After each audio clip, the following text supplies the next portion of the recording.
আসসালামু আলাইকুম ওরহমতুল্লাহি বরকাতু। এই সুনসান পরিবেশে আপনাদের সামনে ছোট্ট একটি স্টোরি শেয়ার করছি। বাদশাহ আলমগীরের জমানায় ওনার কাছে একজন শিকারী একটি পাখি নিয়ে আসলো। শিকারীটি পাখি নিয়ে আসার সাথে সাথে ওনাকে বলল যে এই পাখির মধ্যে অনেক কিছু বৈশিষ্ট্য আছে, আপনি কি ওই পাখিটি কিনবেন? বাদশাহ আলমগীর বললেন, এই পাখিটির খাসিয়ত বা বৈশিষ্ট্যগুলো কি কি আপনি আমাকে এক্সপ্লেন করেন, ব্যাখ্যা করুন, বোঝান। তখন লোকটি বলল যে এই পাখিটির মধ্যে যে বৈশিষ্ট্যগুলো রয়েছে তার মধ্যে একটি আছে, এই পাখিটি দ্বারা আপনি অসংখ্য পাখি শিকার করতে পারবেন। বাদশা বললেন, কিভাবে? লোকটি বলল, আপনি ওই পাখিটি নিয়ে জঙ্গলে যাবেন শিকার করার জন্য।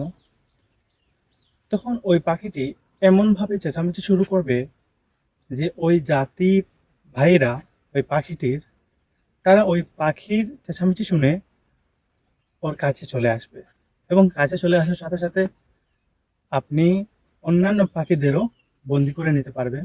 সেই সুযোগে আপনি সেই পাখিটার দ্বারা অনেকগুলো পাখি পেয়ে যাবেন। বাদশা বললেন, আসলেই তো খুব ইন্টারেস্টিং বিষয়টা। তুমি এই পাখিটা কত দিয়ে বিক্রি করবে আমার কাছে?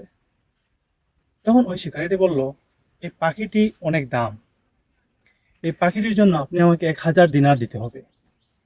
তখনকার সময় দিনারের অনেক মূল্য ছিল, এবং মানি ট্রান্সফার এই দিনারের মাধ্যমেই হতো, কোনো কিছুর লেনদেন এই দিনারের মাধ্যমেই হতো। বাদশাহ লোকটির কাছ থেকে সেই পাখিটি নিয়ে নিলেন খুব চড়া দামে, এবং কেনার সাথে সাথে উনি আদেশ দিলেন এই পাখিটাকে কেটে ফেল। তখন উপস্থিত সবাই হতভম্ব হয়ে আশ্চর্য হয়ে জিজ্ঞাসা করতে লাগলেন, হে জাহাপনা, আপনি এই পাখিটা অনেক চড়া দামে কিনলেন, এবং এই পাখিটাকে কেন আপনি কেটে ফেলতে যাচ্ছেন? তখন বাচ্চা মুচকি হেসে, ওই লাইনটা দেখা, লাইনটা দেখা।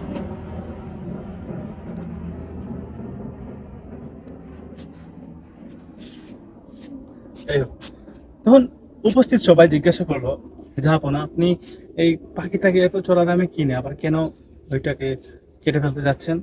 তখন বাদশাহ মুচকি হেসে বললেন, দেখো, এই পাখিটা হচ্ছে একটু বিশ্বাসঘাতক। ওই পাখিটা তার অসহায়ত্বকে কেন্দ্র করে তার জাতি ভাইকে সে ধোঁকা দিচ্ছে। একমাত্র ধোঁকাই হচ্ছে এই পৃথিবীতে সবচেয়ে ভয়ঙ্কর ফিতনা।